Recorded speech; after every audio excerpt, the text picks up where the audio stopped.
Pennsylvania. Spring 1967. The diner smelled like bacon. Not just any bacon, but the thick-cut American kind, sizzling on a flat-top grill at 6:30 in the morning. Klaus Hoffman stood in the doorway, one hand on the chrome handle, and felt 23 years collapse into a single breath. He was 46 now, a respected aerospace engineer at Boeing, American citizen, two kids in college, a brick house in suburban Seattle with a lawn he mowed every Saturday. But the smell of bacon still brought him back to August 1944, to a moment when a stranger's kindness had cracked open everything he thought he knew about the world. The diner was classic Americana. Red vinyl booths, black and white checkerboard floor, a jukebox in the corner playing something by the Everly Brothers. Behind the counter, a man in his late 40s flipped eggs with practiced efficiency. Salt and pepper hair, strong jaw, the kind of face that suggested he had seen things done, things survived things. Klaus walked to the counter, sat down. The vinyl squeaked under his weight. "Coffee?" the man asked without looking up. "Please." The accent gave him away, always did. 21 years in America and still that German edge on his vowels, that slight hesitation before certain consonants. The man's hand paused for just a fraction of a second as he poured the coffee, then continued smooth as ever. "Cream and sugar." "Black is fine." The coffee was perfect, hot, strong, exactly what Klaus needed. He wrapped both hands around the mug, letting the warmth seep into his fingers. Outside Pennsylvania, morning light filtered through the window, catching dust motes in the air. A milk truck rumbled past, normal, peaceful, American. "You know what you want?" the man asked, finally looking at Klaus directly. Blue eyes, clear and direct. "The bacon," Klaus said. "And eggs, over easy." Something flickered in the man's expression. Recognition, maybe. Or just the natural reaction to an accent that still carried the weight of old wars, old enemies, old ghosts. "Coming right up." Klaus watched the man work. There was precision in his movements. Economy. The same kind of efficiency Klaus recognized from his own work, designing aircraft systems at Boeing. Measure twice, cut once. No wasted motion. Do it right the first time. The bacon hit the grill with a sizzle that made Klaus's stomach clench. Not from hunger, from memory. If you served in Europe during World War II, you remember sounds that stayed with you. The whistle of incoming artillery, the rumble of tanks, the scream of aircraft diving from empty sky. But for Klaus Hoffman, the sound that defined the war, the sound that changed everything, was simpler. The sizzle of American bacon on a field stove offered by an enemy who was supposed to kill him. This is the story of how 80,000 men were trapped in 12 miles of French countryside. How industrial-scale air power worked not through precision, but through sheer overwhelming volume. How two farm boys, one German and one American, tried to kill each other from the sky and the ground. And how 23 years later, they would sit together in a Pennsylvania diner and discover that some battles end not with surrender, but with breakfast. But first, we need to go back to Normandy, to August 1944, to the moment when Klaus Hoffman, a 23-year-old Wehrmacht engineer from Berlin, realized that everything he had been told about America, about Americans, about the war itself was a lie. The realization came with the smell of bacon. Normandy, France, August 18th, 1944. Klaus Hoffman crouched behind the shattered remains of a Panzer IV and tried to count the aircraft overhead. Lost track at 70.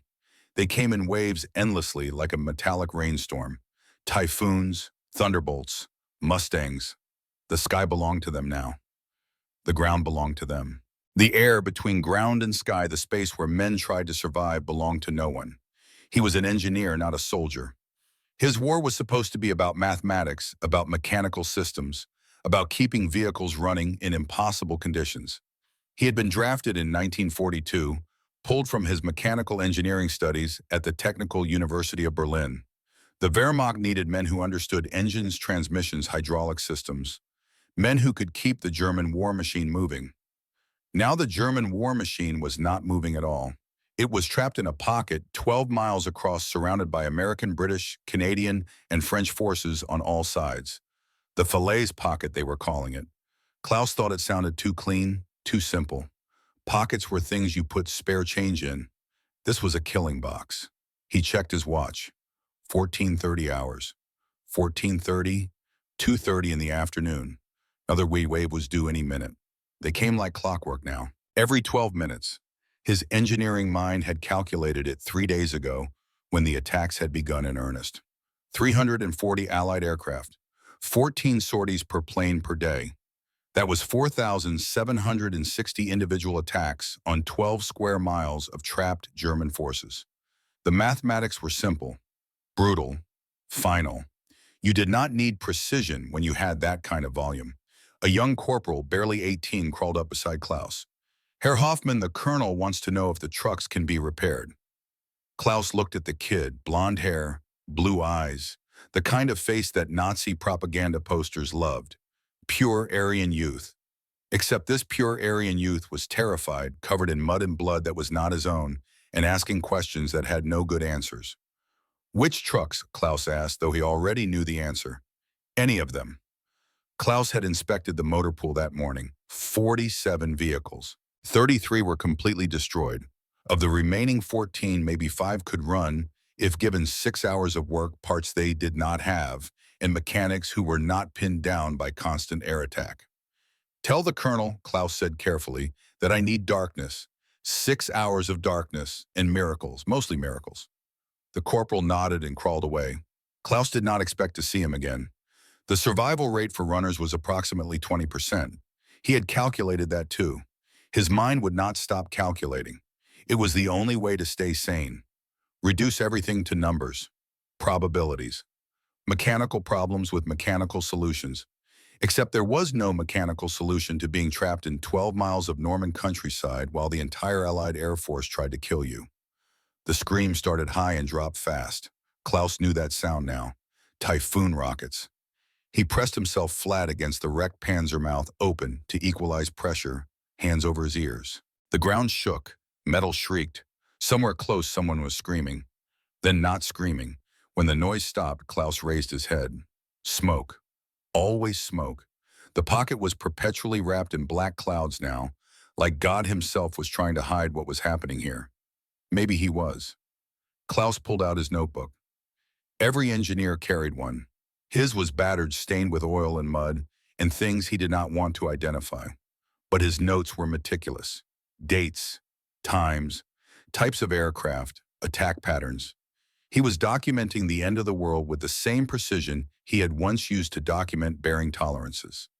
August 18th, 1944, 14:35 hours. Typhoon rocket attack on eastern edge of pocket. Estimated 8 aircraft. 4 vehicles destroyed. Unknown casualties. He underlined unknown casualties. That was the truth, was it not? All casualties were unknown now. Men died so fast, so often, that no one could keep count. The pocket was shrinking by the hour, not from retreat, from death. Hoffmann, Klaus looked up. Hauptmann Muller, his commanding officer, was waving from a shell crater 30 meters away. Klaus low crawled through the mud, keeping below the sight line of any aircraft that might be circling above the smoke.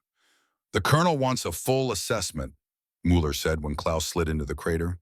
The Hauptmann was 42, a career officer, the kind of man who still believed in military protocol even when military protocol had ceased to have any meaning. Vehicle status, fuel status, ammunition status, personnel status. Vehicle status is catastrophic, Klaus said. Fuel status is non-existent. Ammunition status is irrelevant because we cannot move the ammunition. Personnel status is that we are dying. Muller's face hardened. Hoffmann, I need numbers, real numbers, for the breakout attempt tonight. Klaus stared at him. Tonight, sir, we cannot move at night. We cannot move at all. They own the squeeze. At night, they cannot see. They do not need to see, Klaus said, and heard the bitterness in his own voice. They do not need precision. They just saturate the entire space with bombs and rockets. Statistically, something will hit us. Your defeatism is noted, Muller said coldly. My realism is accurate, Klaus shot back. Then softer. Sir, I am an engineer. I deal in facts. The facts are that 340 Allied aircraft are flying 14 sorties per day over 12 square miles. That is 4,760 individual attacks. Each attack delivers approximately 1,000 pounds of ordnance. That is 4.7 million pounds of explosives per day. Divided by 12 square miles, that is 390,000 pounds per square mile per day. We are in a killing box measured by industrial capacity, not military strategy. Mueller was silent for a long moment. Then quietly, what are our odds of surviving tonight's breakout attempt? Klaus did the math in his head. Maybe 10%, maybe less. And that is if everything goes perfectly. If the gap stays open, if the Allies do not anticipate our route, if their aircraft do not hear our engines, if. And if we stay here, 0%, we die of starvation or thirst or the next air attack. Or the one after that. Mueller nodded. Then we move tonight. Better to die trying than to die waiting. He crawled out of the crater. Klaus watched him go, wondering if the Hauptmann truly believed they had a chance or if he was simply acting out the role he had been trained to play. Officer, leader, believer in German superiority, even when that superiority had been bombed into the mud. Klaus checked his watch again. 14:45 hours. Another attack was due in 7 minutes. 3 kilometers away at a forward airfield in Normandy, First Lieutenant Jack Morrison walked across the tarmac toward his P-47 Thunderbolt. The aircraft sat heavy on its landing gear, 7 tons of American industrial might, painted in olive drab. His crew chief, Sergeant Williams, was doing final checks. "She's ready, Lieutenant," Williams called out. "Full fuel, full ordnance. She is as angry as you are." Jack did not feel angry. He felt tired. This was his 14th mission over the Falaise Pocket. 14 trips to drop bombs on men who could not fight back. 14 times watching vehicles explode, watching men scatter like ants. When you kick their hill, watching the landscape turn black with smoke and red with fire. He was a farm boy from Pennsylvania. His family raised dairy cows and corn. His idea of a hard day's work had been getting up at 4 in the morning to milk, then spending 12 hours in the fields, then milking again before bed. Honest work, clean work. You planted seeds and they grew. You cared for animals and they thrived. Cause and effect made sense. This did not make sense. Lieutenant Williams was looking at him with concern. "You okay?" "Fine," Jack said automatically. "Just thinking." "Well, do not think too hard up there. Just put the bombs where they are supposed to go." Jack climbed into the cockpit. The P-47 smelled like oil and sweat and high-octane fuel. Home in a strange way. He had logged 147 hours in this aircraft. It had brought him back every time. Some guys painted names on their planes.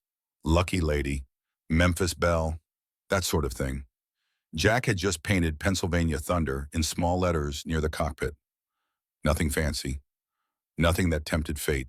The engine coughed once, twice, then caught with a roar that Jack felt in his chest. Beautiful sound. Pratt & Whitney R2800 Double Wasp, 18 cylinders, 2,000 horsepower. The engine that won the war, they said. Jack did not know about that, but he knew it was reliable, powerful. It got the job done. The tower cleared him for takeoff. Jack rolled down the runway, feeling the familiar surge as airspeed built the moment of lightness, as the wheels left the ground, the transition from earth to sky. Some pilots loved that moment. Jack just accepted. It was work. Same as milking cows, but with higher stakes. The briefing had been simple. Same as yesterday's briefing. Same as tomorrow's would be. Falaise Pocket. Coordinates marked on the map. Target anything that moves. Rules of engagement: destroy everything. Intel said the Germans were planning a breakout attempt tonight. High command wanted maximum pressure. Maximum destruction. Leave them no vehicles, no hope, no options. Jack's wingman, Lieutenant Patterson, pulled up beside him. 3 more Thunderbolts joined the formation. 5 aircraft, 2,000 pounds of bombs each, plus rockets, plus 50 caliber machine guns. Enough firepower to level a small town. They flew east. Below Normandy, countryside rolled past. Green fields, stone farmhouses, hedgerows that had cost so much American blood just weeks ago. Now the front had moved. The war was elsewhere. Here in this narrow pocket of land, it was ending. Jack could see the smoke from 30 miles away. Black columns rising into the clear August sky. The pocket was burning, had been burning for days. He wondered what it looked like from the ground. Wondered if anyone could survive in that hell. Then he remembered what they had done. The Germans, what they had done to Europe, to the Jews, to prisoners, to civilians, to anyone who got in their way. And he thought maybe this is justice. Maybe this is what happens when you start a war you cannot finish. But it still felt wrong. Pennsylvania Thunder, this is Flight Leader. We are 2 minutes from target zone. Arm your ordnance. First pass will be rockets, second pass bombs, third pass guns. Stay tight. Watch for ground fire. Execute on my mark. Jack flipped switches, checked gauges. The rockets were live. The bombs were armed. All he had to do was aim and fire. Simple. Mechanical. Like operating farm equipment, except the crop he was harvesting was human lives. The pocket appeared below. Even from altitude, Jack could see it was a disaster. Vehicles scattered everywhere. Some burning, some abandoned, some still trying to move. Roads choked with men and machines all trying to escape a trap that had no exit. It looked like someone had kicked over an anthill and then set it on fire. Mark, mark, mark. Jack pushed the stick forward. The P-47 dove. Wind screamed past the canopy. The ground rushed up. He lined up a column of trucks on a narrow road. They were moving slowly, desperately trying to reach the gap before it closed. His finger found the trigger. Klaus heard them before he saw them. That deep-throated roar of American radial engines. He looked up, saw 5 Thunderbolts diving out of the sun. Someone was shouting. Men were scattering. Klaus just stood there watching, calculating. 5 aircraft, 8 rockets each. 40 rockets total. Probable dispersion pattern across 200 meters. Estimated kill radius per rocket, 15 meters. Mathematical probability of direct hit on his position, 12%. He dove behind a burned-out half-track anyway. Mathematics was one thing, survival was another. The world exploded, not gradually, all at once, sound and light and pressure and heat. Klaus felt the ground punch him in the chest, felt heat wash over his back, smelled explosive residue and burning metal and something worse, something organic, then silence. Not real silence. His ears were ringing, but relative silence, the kind that came after overwhelming noise. He raised his head. The truck column was gone. Just gone. Replaced by craters and fire and scattered metal. Men were screaming. The medical aide was running towards someone who was not going to survive the next 5 minutes. Klaus looked up. The Thunderbolts were circling, gaining altitude for another pass. He saw markings on the lead aircraft. Letters painted near the cockpit. He could not read them from this distance. But he would remember that plane. The way it moved, the way it flew. Precise, controlled, professional. Someone who knew what they were doing was trying to kill him. The Thunderbolts dove again. Bombs this time. Klaus counted them falling. 5 aircraft, 2 bombs each. 10 bombs, 2,000 pounds total. Nuzzle aimed at 12 square miles of trapped men who could not fight back. This was not combat. This was industrial slaughter. The bombs hit in a rolling wave. Explosions marched across the landscape like a giant walking on the earth. Klaus pressed himself into the mud and prayed to a God he no longer believed in. Please, please let this end. It did not end. Jack pulled up from his second pass and looked back. The pocket was obscured by smoke now. He had no idea if his bombs had hit anything. Probably, hard to miss when the target zone was that saturated. But he could not see, could not confirm, could only hope that whatever he had hit was not human. Just metal, just machines. Who was he kidding? Pennsylvania Thunder Flight Leader, 3rd pass, guns, then we head home. Jack circled wide, came in low. The P-47's 850 caliber machine guns could put out 4,000 rounds per minute combined. He saw movement on a road, men running. He squeezed the trigger. The aircraft shuddered as the guns fired. Tracers arced down. Dust kicked up along the road. He did not see if he hit anyone, did not want to see, then he saw it. A man standing in the open, not running, not hiding, just standing there looking up at Jack's aircraft. For a moment, maybe a second, maybe less, their eyes met. German soldier, young, covered in mud, holding a notebook. An engineer, had to be. No weapon, just standing there with a notebook documenting his own death. Jack's finger was on the trigger. All he had to do was squeeze. Mission required it. Rules of engagement permitted it. Man was an enemy combatant in a combat zone. Valid target, pull the trigger and move on. But something stopped him. Maybe the notebook. Maybe the way the man just stood there defiant in the face of industrial death.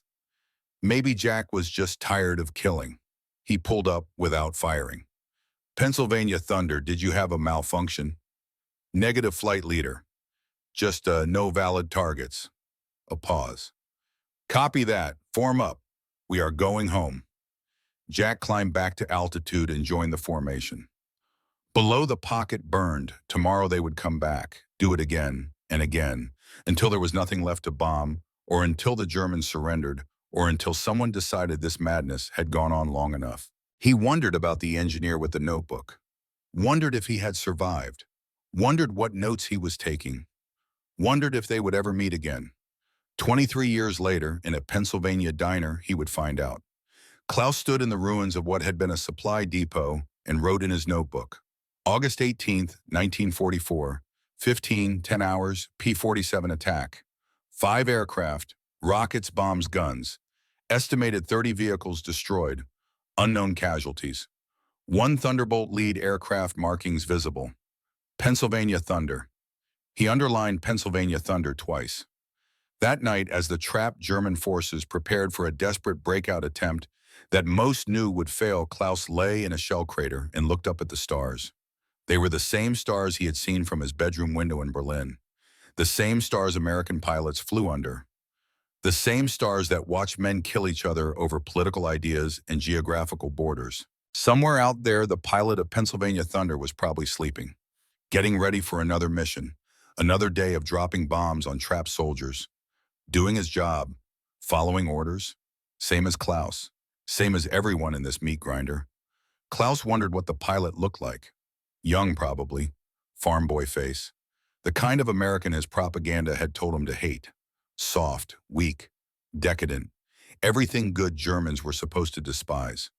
Except nothing about today had been soft or weak. The precision of those aircraft, the discipline of those formations, the sheer industrial capacity to fly that many sorties, deliver that much ordnance, and come back the next day to do it again. That was not weakness. That was strength measured in tons of steel and gallons of fuel, and the will to keep fighting until the job was done. Maybe everything Klaus had been told was wrong. About Americans, about the war, about Germany's inevitable victory, about racial superiority and destiny, and all the other lies that had sounded so convincing in lecture halls and rally speeches and propaganda films. Maybe the truth was simpler, uglier, more mechanical. You could not win a war against a nation that produced more aircraft, more bombs, more everything. Mathematics did not care about ideology. Neither did industrial capacity. The breakout attempt would fail. Klaus knew it with engineering certainty. Too many variables, too many unknowns, too much working against them. But they would try anyway because the alternative was staying here and dying slowly. At least trying gave the illusion of control. Klaus closed his notebook and tried to sleep. Tomorrow would be August 19th, the day everything would change, the day he would learn that enemies could show kindness, that American bacon could taste like hope, that everything he thought he knew about the world could be wrong. But he did not know that yet. Right now, he just knew he was trapped and tired and almost certainly going to die in the next 24 hours. The stars did not care. They shone down on German and American alike, indifferent to human suffering, patient as only eternal things can be. Morning would come. With it, more aircraft, more bombs, more death. And somewhere in that chaos, a moment of unexpected mercy that would echo for 23 years, culminating in a Pennsylvania diner where 2 enemies would finally meet as friends. But first, Klaus had to survive the night. August 19th, 1944. 0400 hours. The breakout began in darkness. Klaus drove a half-track that should not have been running, but was held together by wire and prayer and his own mechanical stubbornness. Behind him, 3 other vehicles followed. Ahead, the gap. 12 miles of hell to cross. Maybe they would make it. Probably they would not. The engine coughed.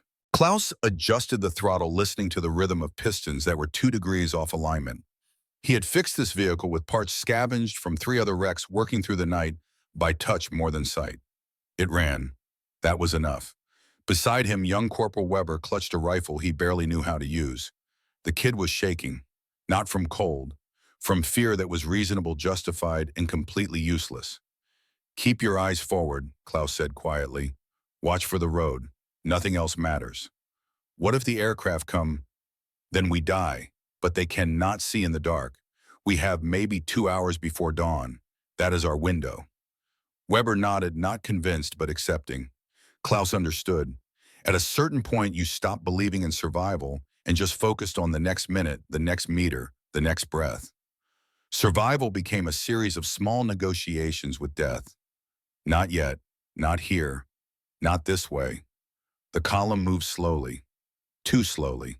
Klaus could hear other vehicles in the darkness, hundreds of them all trying to escape through a gap that was closing by the hour. It was mathematical chaos. Too many vehicles, not enough road, insufficient time. But mathematics did not account for desperation. Men trying to escape would attempt the impossible simply because the alternative was unacceptable. They made it 4 kilometers before the first vehicle hit a mine. The explosion lit up the darkness like a photographer's flash. For one frozen moment, Klaus saw everything. The burning half-track, the men scrambling out, the road ahead packed with vehicles as far as the light reached. Then darkness again, and screaming. Keep moving, Klaus said. But the wounded are already dead. We stop, we join them. Keep moving. Weber was crying now but following orders. Klaus felt nothing, had felt nothing for days. Emotion was a luxury he could not afford. Only the machine mattered. Keep the engine running. Keep the wheels turning. Keep moving forward because stopping meant dying. Dawn came at 05:47 hours. Klaus checked his watch, saw the numbers, and knew their time was up. Somewhere above the cloud cover, Allied pilots were climbing into cockpits. Somewhere behind them, artillery was being ranged. Somewhere ahead, the gap was closing. They had made it 8 kilometers, 4 to go. The clouds were low and thick. Fog clung to the ground. Maybe, Klaus thought, maybe we have a chance. Maybe the weather will ground them. Maybe the first aircraft came at 06:12 hours, not from above, from behind, flying nap of the earth below the clouds. A typhoon, then another, then a whole squadron. They came in line astern, one after another, rockets blazing. Klaus did not remember leaving the half-track. One moment he was driving, the next, he was in a ditch covered in mud, watching his vehicle burn. Weber was gone. Just gone. The explosion had been that sudden, that complete. He crawled, not away from the burning vehicle, toward it. His notebook was in there, his records, the documentation of everything that had happened. An engineer's instinct. Preserve the data. Even if the data was a catalog of death, the half-track was too hot to approach. Klaus lay in the mud and watched his notes burn. 3 years of meticulous records, temperature readings, fuel consumption rates, mechanical failure analyses, all turning to ash. Something inside him broke, not dramatically, quietly, like a bearing giving way under sustained stress. One moment it held, the next it did not. He stood up, did not know why. Just stood there in the open, watching the sky, waiting for the next aircraft to come and finish what the first had started. It seemed easier than continuing. Cleaner. One rocket, one bomb, and this would all be over. The typhoon circled back. Klaus watched them come, saw rockets leave the rails. Calculated trajectory, airspeed, time to impact. 14 seconds. Enough time to throw himself down. Enough time to survive. He stayed standing. The rockets hit 50 meters to his left. Close enough to feel the heat. Close enough to know he should be dead. Close enough to understand that God, if he existed, had a cruel sense of humor. Klaus sat down, not from fear, from exhaustion, from the simple understanding that he had run out of road. There was nowhere left to go, no vehicle to drum, no unit to return to, no war left to fight, just mud and smoke and the certainty that this was how it ended. Sergeant Ray Cooper saw the German soldier sitting in the mud from 200 meters away, saw him through field glasses, watched him for a full minute, trying to understand what he was seeing. The guy was just sitting there, not hiding, not fighting, just sitting like he was waiting for a bus that would never come. Ray was 34, Pennsylvania steelworker before the war. 3 kids at home. Wife named Betty, who wrote him letters every week about normal things. School plays, grocery shopping, the neighbor's dog. Things that reminded him there was a world outside this madness. He had landed at Normandy on D+3, fought through the hedgerows, lost half his squad, gained replacements, lost them too. Now he was part of Patton's Third Army closing the pocket from the south. They had been moving fast, chasing retreating Germans, taking prisoners by the hundreds. This was different. This was not retreat. This was collapse. Sarge, what do you want us to do? Private Collins, 20 years old farm kid from Iowa. Advance slow, Ray said. Watch for snipers. These guys are done, but done does not mean harmless. They moved forward in spread formation. Standard procedure. By the book. Except nothing about this felt standard. The road was littered with burning vehicles. Bodies, equipment. The smell was terrible. Burning rubber and diesel and flesh. Ray had thought he was used to it by now. He was not. The German soldier did not move as they approached, just sat there watching them come. He was young, maybe 23, 24, covered in mud and oil, no weapon visible. He looked up at Ray with eyes that were past fear, past hope, past everything except a kind of exhausted acceptance. Hände hoch, Ray said. Hands up. One of maybe 10 German phrases he knew. The soldier raised his hand slowly. I speak English, he said. Accent thick, but understandable. On your feet. The soldier stood, swayed. Ray realized the kid was injured. Not badly. Shrapnel cuts on his arm, blood soaked through his uniform sleeve. He had been sitting in his own blood, too tired to care. Any weapons? No, I am engineer. I fix vehicles. He gestured at the burning half-track. Fixed that one 6 hours ago. Americans destroyed it 6 minutes ago. Efficient. Ray blinked. Was that humor from a German soldier sitting in the ruins of his army? Either the kid was in shock or he had the darkest sense of humor Ray had ever encountered. Collins checked him for weapons. Collins did. Found nothing. The German stood patiently, hands still raised, while Collins patted him down. When Collins stepped back, the German lowered his hands without being told. What is your name? Ray asked. Hoffman, Klaus Hoffman, Unteroffizier, Engineer Corps. You got any other Germans around here who want to surrender? Klaus looked at the burning landscape. I think everyone who can surrender will. Everyone who cannot is dead. Ray nodded. That matched what he had seen. The pocket was dying. Not fighting. Dying. There was a difference. Sit down before you fall down, Ray said. Klaus sat. Ray pulled out his canteen, considered for a moment, then handed it over. The German looked at it like it was a grenade. Suspicious. Uncertain. It is just water, Ray said. You look like you need it. Klaus took the canteen, drank. His hands were shaking. When he handed it back, he said something Ray did not expect. Thank you. Not defiant, not sullen, just thank you. Like they were two guys on a street corner, not enemies on a battlefield. Ray did not know how to respond to that, so he just nodded. We got a field hospital about a click back. Get that arm looked at. Am I prisoner? Yeah, but the war is over for you. That is not a bad thing, considering. Klaus looked at the burning vehicles again. No, not a bad thing. They started walking. Klaus limped. Ray noticed but did not offer to help. Some things you had to do yourself. Maintain your dignity, even in defeat. After maybe 50 meters, Klaus spoke again. The aircraft, the Thunderbolts. They are very effective. Ray glanced at him. You would know? I calculated it. 340 aircraft, 14 sorties per day, 4 million pounds of ordnance. You do not need to aim when you deliver that much explosive. Just saturate the space. You calculated that. I am engineer. I calculate everything. Klaus pulled a small notebook from his pocket. Waterproof. Somehow had survived when everything else burned. I documented it. Every attack, every aircraft type, every weapon system. Someone should know what happened here, what it was like. Ray stopped walking, looked at the notebook. You took notes during the battle. During the siege, yes, it is what engineers do. Document, record, analyze. Kid, you are either the bravest or the craziest German I have met. Perhaps both. They walked in silence after that. Ray radioed ahead, told him he was bringing in a prisoner. Not a dangerous prisoner, just a kid who had run out of war. They reached the American lines 20 minutes later. Klaus looked around at the organized chaos of an American field headquarters.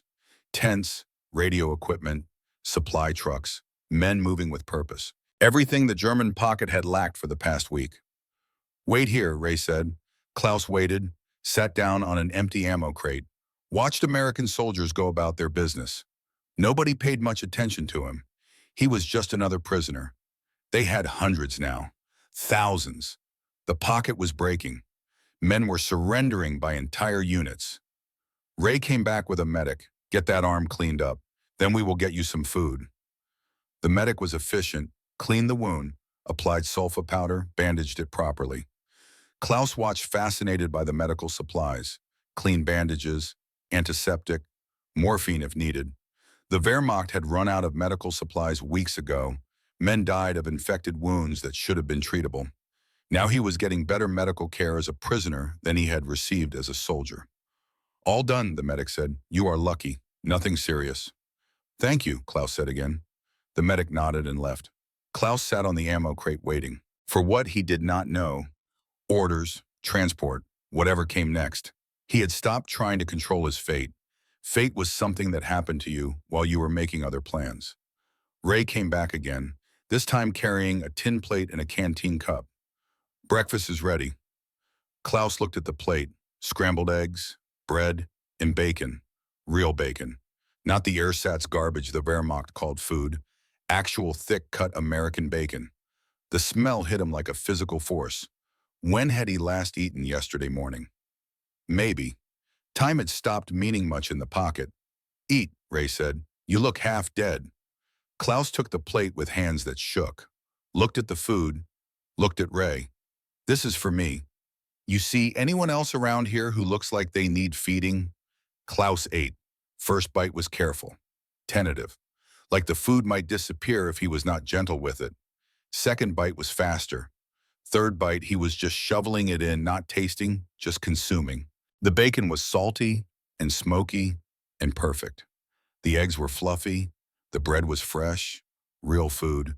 American food. Food that represented an industrial capacity so vast it could feed its soldiers and its prisoners the same quality meal. He finished in maybe 90 seconds, looked at the empty plate, felt tears on his face, did not remember starting to cry. Ray sat down on another ammo crate, lit a cigarette, offered one to Klaus. Klaus took it with shaking hands. They smoked in silence for a moment.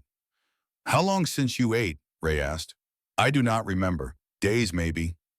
"How long were you in that pocket?" 8 days. It felt like years." Ray nodded. "I have been doing this since Normandy. Never seen anything like what we did to you guys. Not combat, just murder from the sky." Klaus looked at him sharply. "You feel guilty. Should not I?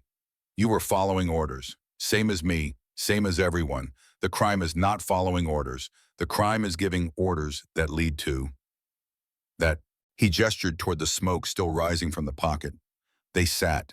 Two soldiers, different uniforms, different languages, same exhaustion, same understanding that war was not glory or honor, but just organized murder dressed up in flags and anthems. "They told us Americans were soft," Klaus said quietly.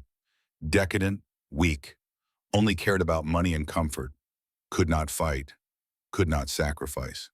And now I think everything I was told was a lie." He looked at the empty plate. "You treat your prisoners better than our army treated its own soldiers. You feed them bacon, give them medical care, offer them cigarettes. Either you are the kindest people on earth, or we were the cruelest. Probably both." Ray took a drag on his cigarette. "Where are you from in Germany?" "Berlin. I was engineering student, mechanical systems. They drafted me in 42. Said the Reich needed engineers more than it needed soldiers. Turned out the Reich needed both and got neither. What will you do now?" "I do not know. I am prisoner. Prisoners do not make plans."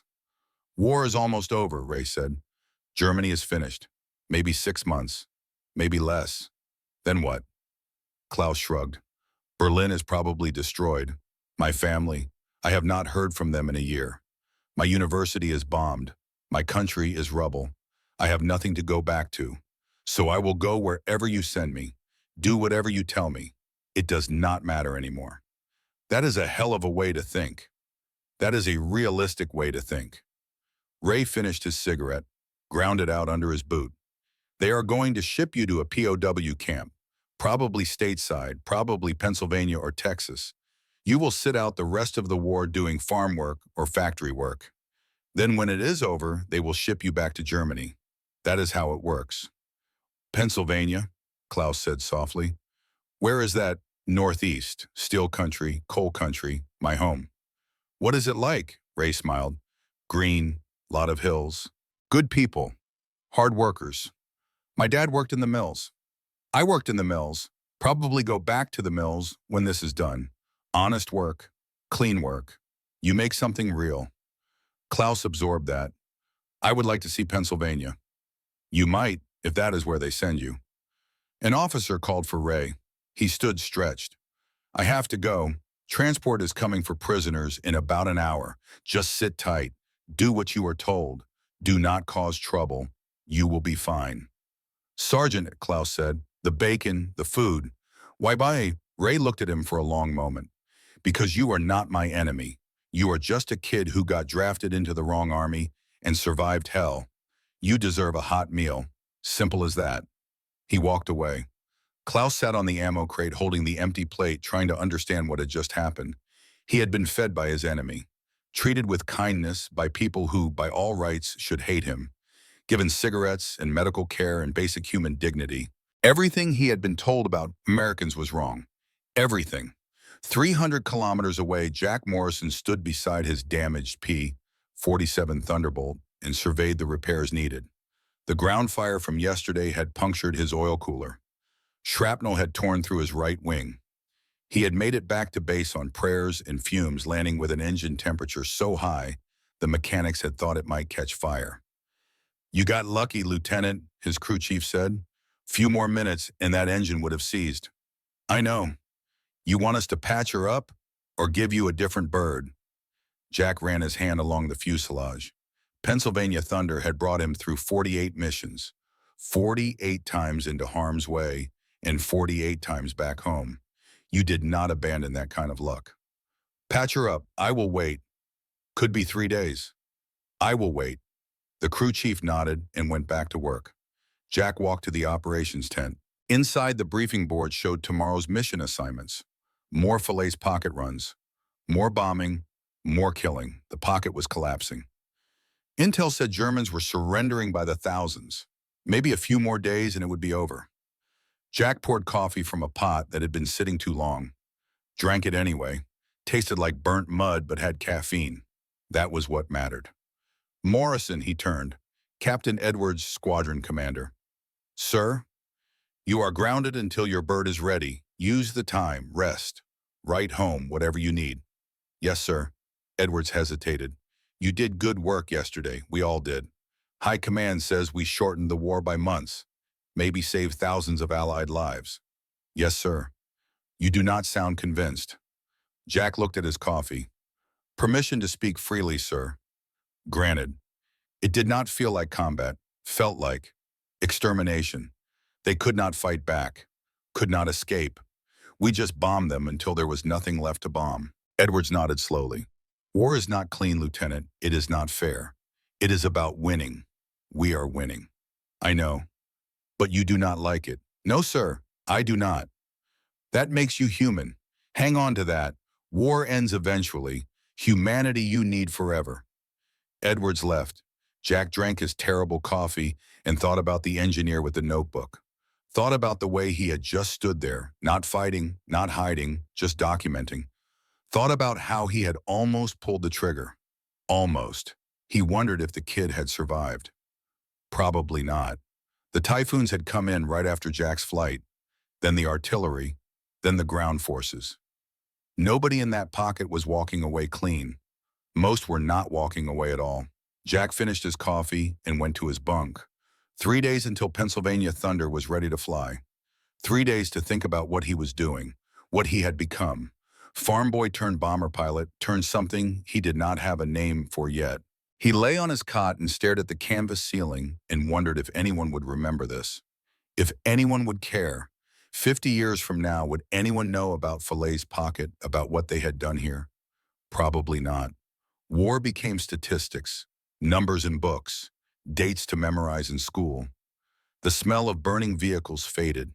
The sound of men screaming disappeared. All that remained was who won and who lost. But Jack would remember for the rest of his life. The engineer with the notebook. The way he had stood there defiant in the face of death.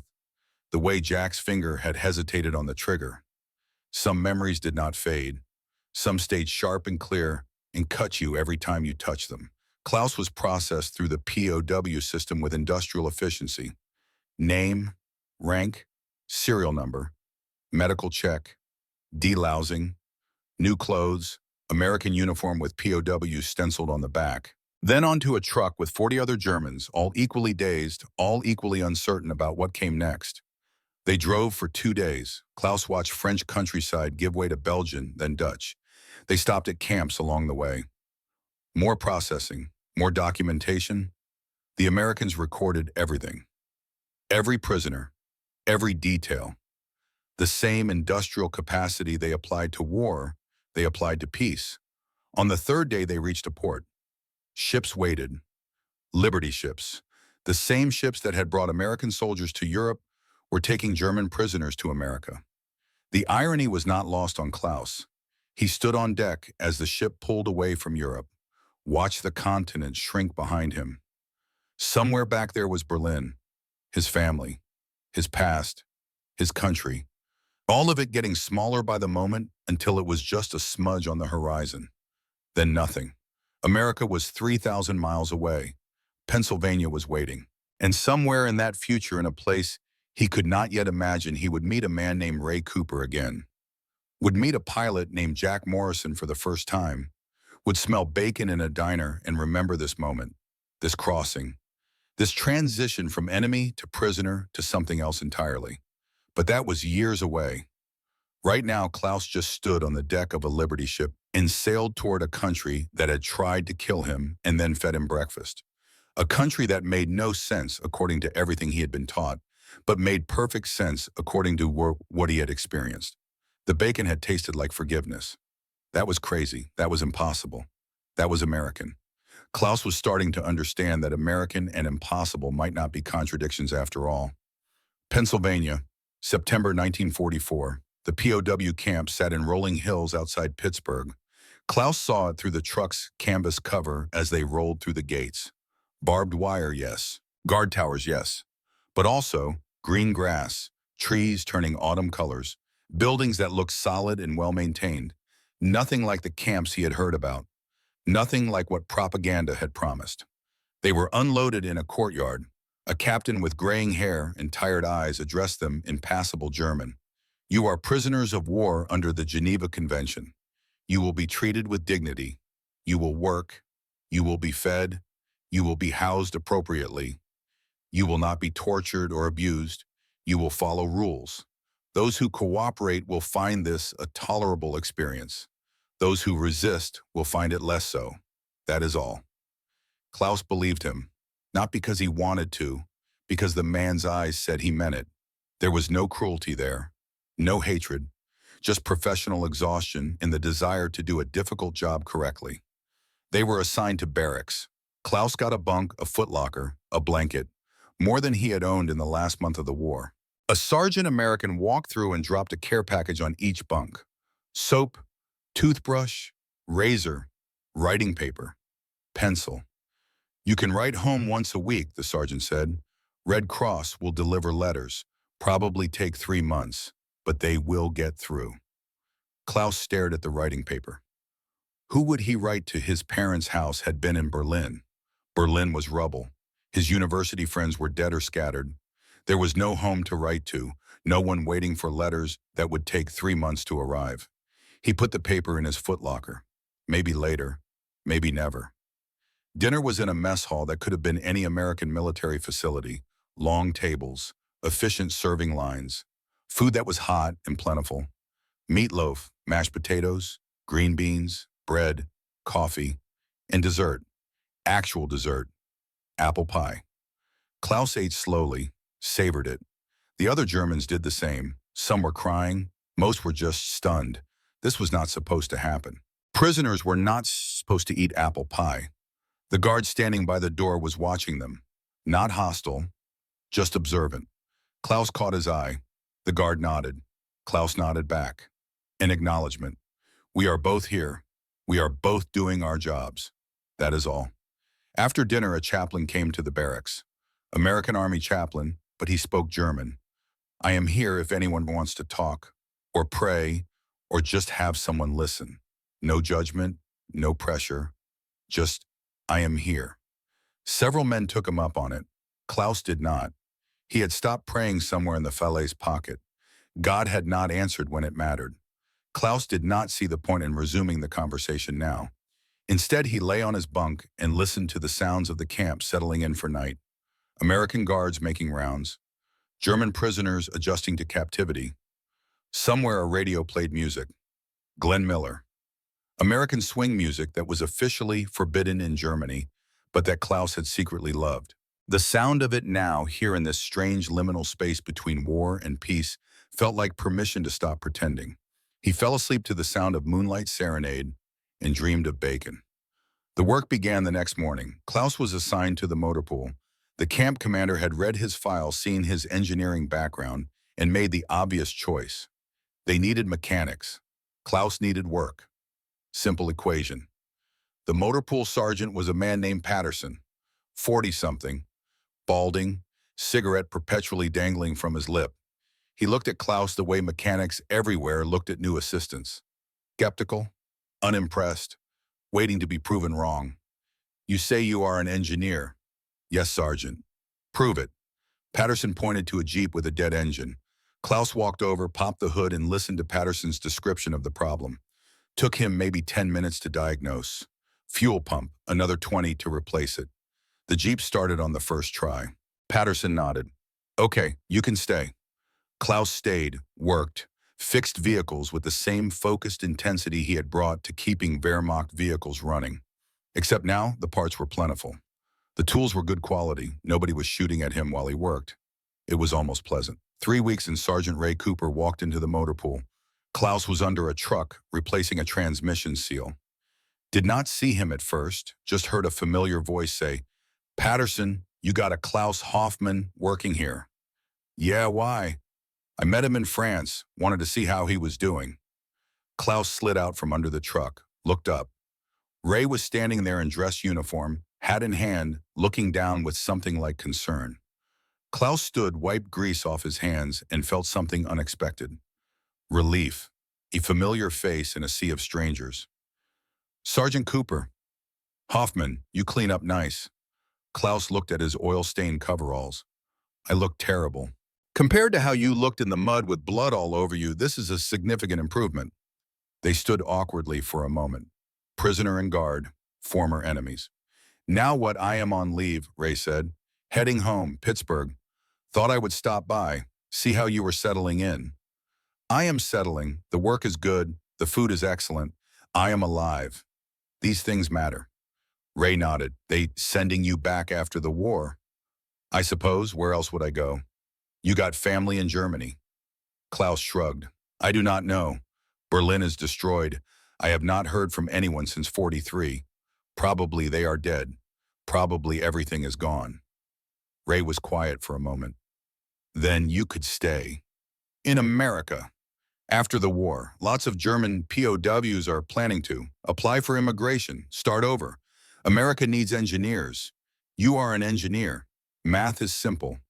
Klaus had not considered it, had not let himself consider it. Hope was dangerous. Hope led to disappointment. Better to expect nothing and be pleasantly surprised than to hope and be crushed. But the seed was planted. I will think about it, Klaus said. Ray pulled something from his pocket, an address written on paper. That is my home address, Pittsburgh. After the war, if you stay, look me up. I know people. Steel mills always need engineers. Could get you work. Klaus took the paper, looked at it. A Pittsburgh address, a connection, a possibility. Why, he asked. Why help me? Ray considered the question. Because I gave you bacon when you were starving, and you said thank you. That told me everything I needed to know about the kind of man you are. The rest is just details. He left. Klaus stood holding the address and feeling something he had not felt in years. Hope. Dangerous, terrifying, impossible hope. Pennsylvania, March 1946.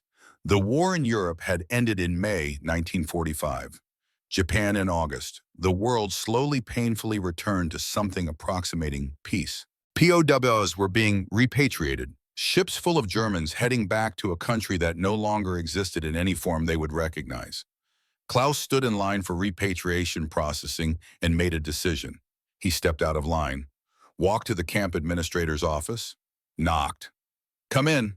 Captain Wilson, the officer who had processed him 18 months earlier, looked up from paperwork. Recognized Klaus.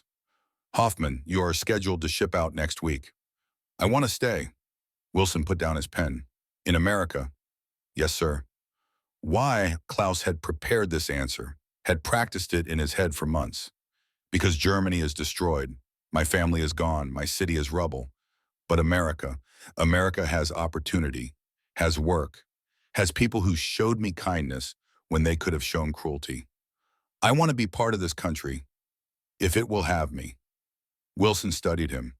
You know it will not be easy. You will always be German, always be former enemy. Some people will never forgive that. I understand. And you still want to try? I do. Wilson pulled out a different form. Immigration application. Fill this out, completely, honestly. We will see what happens. It took 6 months. Background checks, interviews, testimonials from camp staff who had worked with Klaus, a letter from Ray Cooper vouching for his character. Finally, in September 1946, Klaus Hoffman became Klaus Hoffman, legal immigrant to the United States of America with a path to citizenship. He took a bus to Pittsburgh, found Ray's address, knocked on the door of a modest house in a working-class neighborhood. A woman answered, mid-30s, kind face, suspicious eyes. Can I help you? I am looking for Sergeant Cooper. Ray Cooper. He gave me this address. Her expression softened. You are Klaus, from the camp. You know about me. Ray mentioned you, said you might show up. She opened the door wider. I am Betty, Ray's wife. Come in. He is at the mill, but will be home for dinner. You hungry? Klaus was always hungry. Yes, ma'am. She fed him soup and bread and talked about her husband and her kids in normal life. Klaus listened and absorbed and began to understand what peace looked like. It looked like a kitchen table, homemade soup, a woman talking about her children's report cards. Ray came home at 6, saw Klaus sitting at his table, grinned. You actually did it. You crazy German, you actually stayed. You said America needs engineers. It does, and I made some calls. You got an interview at the mill tomorrow morning. Maintenance engineering position. You impressed them, job is yours. Klaus impressed them. The job was his. Pennsylvania, December 1946. Jack Morrison stood in the ruins of his family's farm and made calculations. The house was still standing. The barn needed work, 60 acres of land that his father had worked and his grandfather before him. Now it was his. His father had died during the war. Heart attack. His mother had followed 6 months later. The farm sat empty while Jack flew P-47s over Germany, over France, over everywhere the war took him. Now he was home, and the farm felt too big, too empty, too full of ghosts. He sold 40 acres to a neighbor, kept 20 for himself, used the money to buy equipment for an idea that had formed somewhere over the Atlantic on his flight home. Not a farm, a diner, something simple, honest, feed people, make them happy, small-scale kindness in a world that had seen too much large-scale cruelty. The construction took 6 months. He did most of the work himself. Carpentry, plumbing, wiring, kept his hands busy so his mind could not wander back to fillets, to the pocket, to all those sorties, all those bombs, all those men who died because he pressed a button. The diner opened in July 1947. Morrison's kitchen, according to the sign out front. Jack had wanted something simpler, just diner. But the sign painter had insisted every place needed a name. The specialty was breakfast. Jack used his mother's recipes. Pancakes, eggs, bacon cooked exactly the way she had taught him. Thick cut, slow cooked. Perfect. The smell filled the diner every morning. Customers came. Locals, truckers, people who appreciated good food cooked with care. Jack worked the grill himself. Flipped eggs, poured coffee, made small talk. At night, he closed up and went to the small apartment above the diner and dreamed about aircraft diving out of the sun. Woke up in cold sweats, went back to work. The diner became his therapy, his purpose, his way of putting something good into the world to balance what he had taken out. Pennsylvania, June 1952. Klaus Hoffman sat in the office of the mill's superintendent and received news that changed everything. He was being promoted from maintenance engineer to senior design engineer. Better pay, better hours, more responsibility. Recognition of 8 years of exemplary work. "You have earned this," the superintendent said. "Best engineer we have had in 20 years.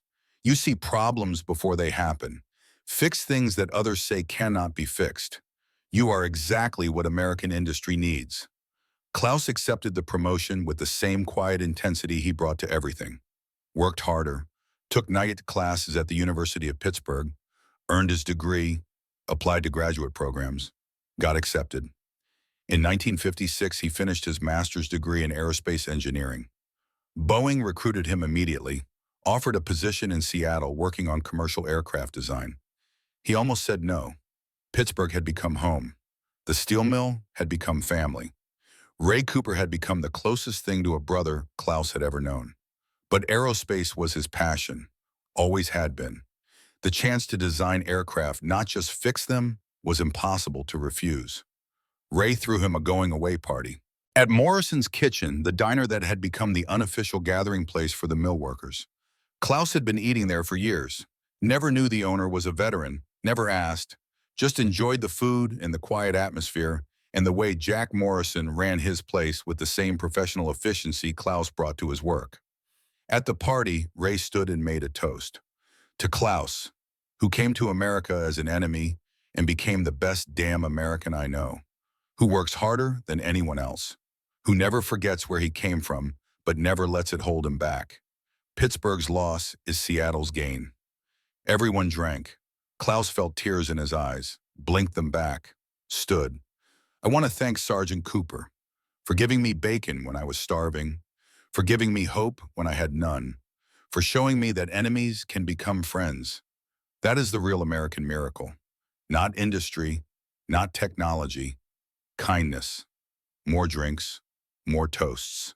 Jack Morrison cooked bacon and eggs for everyone at midnight.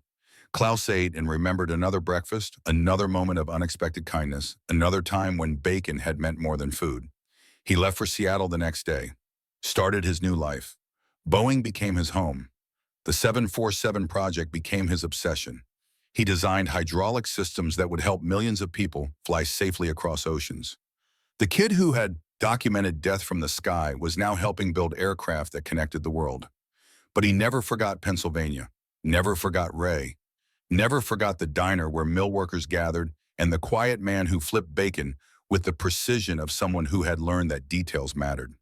Pennsylvania, April 1967. Klaus drove through Pittsburgh on business. Boeing had sent him to consult on a project with U.S. Steel. The city had changed. The mills were struggling. Automation was killing jobs. The neighborhood where Ray lived looked tired, worn down by decades of hard work and economic pressure. He stopped at Ray's house, knocked. Ray answered, older now, grayer, but still strong. "Klaus, what are you doing here?" "Business. Thought I would stop by." They sat on the porch and caught up. Ray's kids were grown. Betty still made the best soup in Pittsburgh. The mill was cutting shifts. Ray was thinking about retirement. "You should come by Morrison's," Ray said. "Jack would love to see you." Jack. Morrison, guy who owns the diner, where we had your going-away party.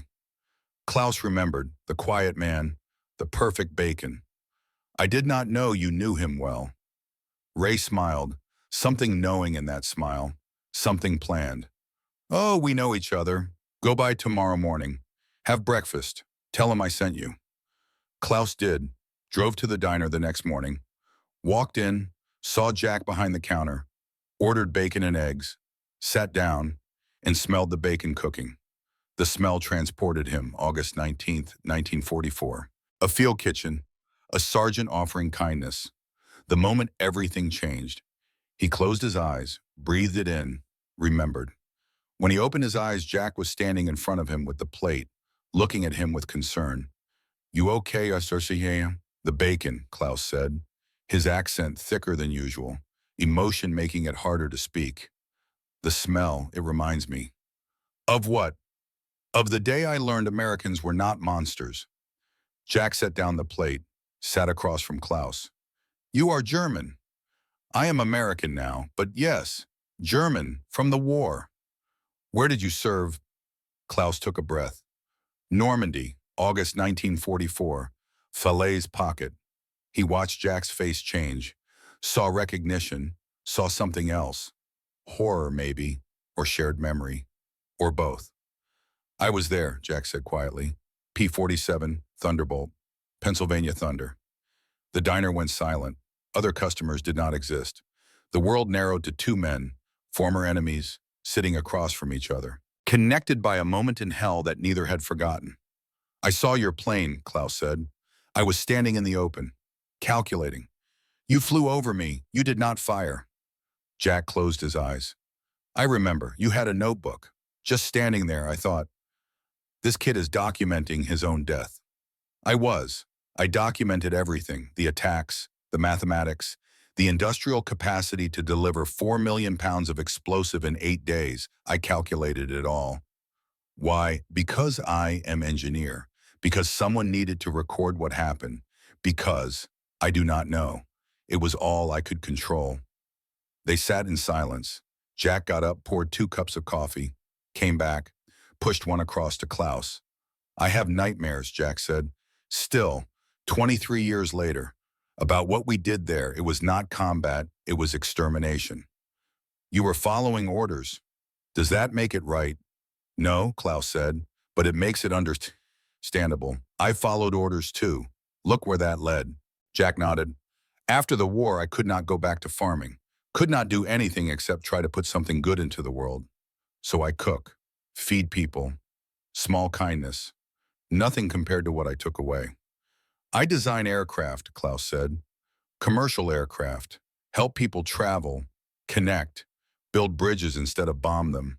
Same reason, different method. Ray set this up, Jack said suddenly. Did he not? He sent you here. Klaus smiled. I think perhaps he did. The door opened. Ray walked in, grinned at both of them. I see you two met. You knew, Klaus said, about Jack being at Falaise. Yeah, we talked about it years ago. Realized you were both there, both still carrying it. Figured maybe you could help each other let it go. Jack looked at Ray. You are the bacon sergeant. What? Klaus laughed. Actually laughed. He gave me bacon. August 19th, after I was captured. I had not eaten in days. He gave me bacon and coffee. That is when I knew. Everything I had been told about Americans was wrong. Ray sat down. That was you, kid covered in blood, sitting in the mud. Yes. And you, Ray looked at Jack, were the pilot who almost shot him. Yes, Ray nodded. Well then, I think we all need breakfast. He went behind the counter, cooked bacon and eggs for the 3 of them. They ate together. 3 men, pilot, prisoner, guard, American-German who became American-American who never left, connected by bacon and kindness, and the understanding that war made enemies, but peace made it possible to unmake them. I am sorry, Jack said eventually, for what we did to you, to all of you. I am sorry, Klaus said, for what my country did to the world. I am not sorry, Ray said. They looked at him. I am not sorry I gave you bacon. Not sorry I helped you stay. Not sorry I introduced you to. Some things work out the way they are supposed to. Klaus raised his coffee cup. To bacon and second chances. They drank. Outside Pennsylvania, morning continued. Traffic passed. People went about their lives. Inside Morrison's kitchen, 3 men who had been shaped by war found a moment of peace. Epilogue, Pennsylvania, 1975. The retirement party for Ray Cooper was held at Morrison's kitchen, Half of Pittsburgh showed up. Mill workers, engineers, friends, family. Ray stood at the center of it all, embarrassed and pleased and ready to be done with 40 years of hard labor. Klaus flew in from Seattle, brought his wife, his kids, introduced them to Ray to Jack to the place where everything had changed. "This is where I learned to be American," he told his son. "You got the POW camp, not the mill. Here, a diner, where two men who tried to kill each other became friends." Jack cooked bacon, the same recipe, the same method. The smell filled the diner. Klaus closed his eyes and remembered. August 19th, 1944. The worst day of his life. The best day of his life. The day he learned that kindness could survive even industrial-scale murder. That bacon could taste like forgiveness. That Americans were exactly as dangerous and exactly as generous as their industrial capacity allowed. They had built bombers that destroyed cities, and then they had fed the survivors breakfast. That was America. Contradictory, powerful, capable of terrible violence and unexpected mercy. Klaus had spent 30 years trying to understand it, had finally concluded that understanding was less important than acceptance. He was American now, Seattle aerospace engineer, Boeing senior designer, father, husband, citizen. But he would always be the kid who stood in the mud and accepted a stranger's kindness. The party wound down. People left. Klaus and Jack and Ray sat in an empty diner drinking coffee, talking about nothing important. The comfortable silence of old friends. "We should do this every year," Ray said. "The three of us. Meet here. Remember. Remember what Jack asked, that we survived, that we found each other, that bacon can save lives." They agreed, met every August 19th after that. Three old men eating breakfast, remembering war, celebrating peace, proving that enemies can become friends if given bacon and coffee and time. The last time they met was August 19th, 1984. 40 years exactly since Falaise. Ray was sick. Jack's hands shook from age. Klaus's hair was white. But they ate bacon and drank coffee and remembered. "You know what I learned," Klaus said. "America did not defeat Germany with bombs. It defeated us with breakfast, with kindness, with the understanding that enemy soldiers are still human beings who deserve dignity." "We defeated you with industrial capacity," Jack said. "No, you defeated our armies with industrial capacity. You defeated our ideology with bacon." Ray laughed. "I'm going to put that on my tombstone. Defeated fascism with breakfast." They laughed, drank more coffee, watched the sun rise over Pennsylvania hills. Three old soldiers. One war, one breakfast, one lifetime of friendship built on the understanding that the smell of bacon, properly appreciated, could be the smell of forgiveness. And in the end, that was all any of them needed to know.